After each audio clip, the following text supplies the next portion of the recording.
Well, I think this is quite a common thing now that I've been working with the charity for so long. I meet so many more dyslexics, but it was a great relief.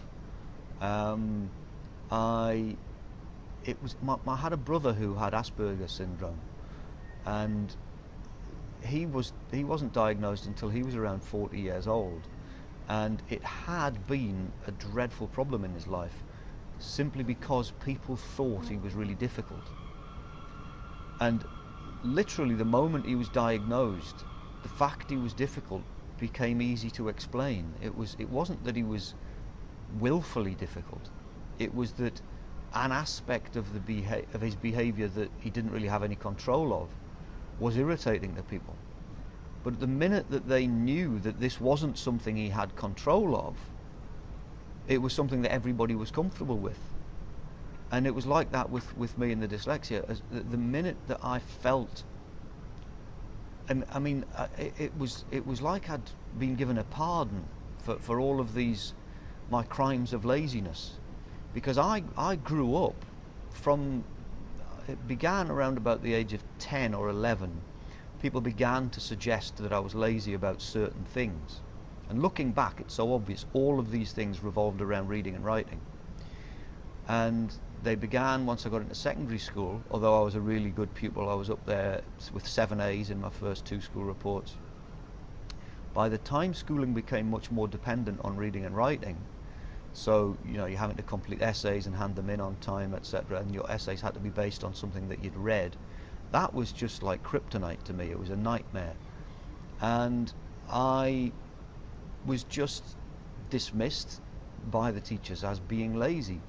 But that you look back and there's this irony in the fact that they said, oh, he's very eager in class, and he's the first person to answer all the questions in class, and he's very bright, and he always contributes very well to lessons. But he never hands his written work in on time. He never completes all the reading extracts and so on.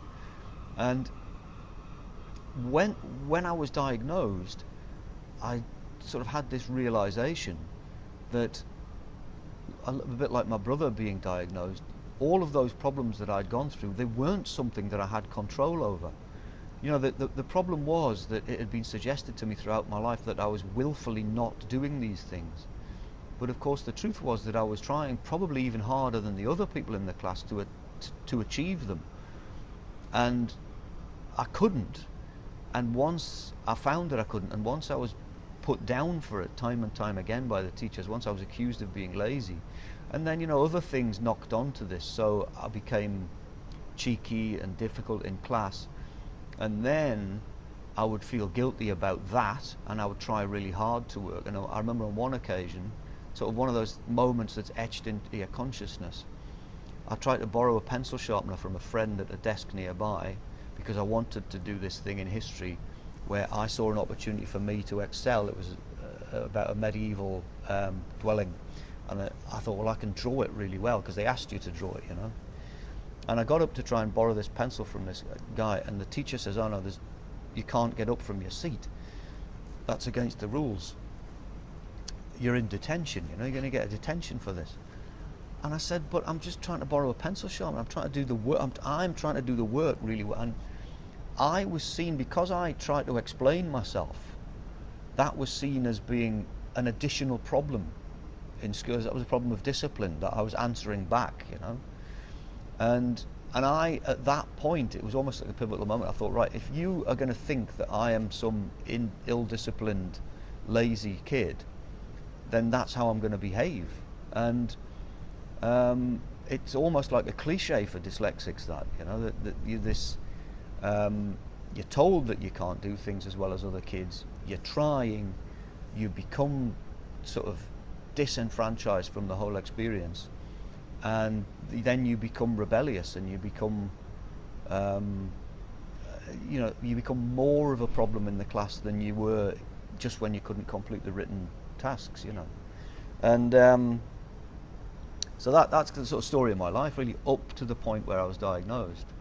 But then, of course, that all of my formative years I'd spent being rebellious, and that kind of worked in my favour in what I went on to do in my life, But that doesn't necessarily work for most people. Most people can't make a living out of being cheeky, you know.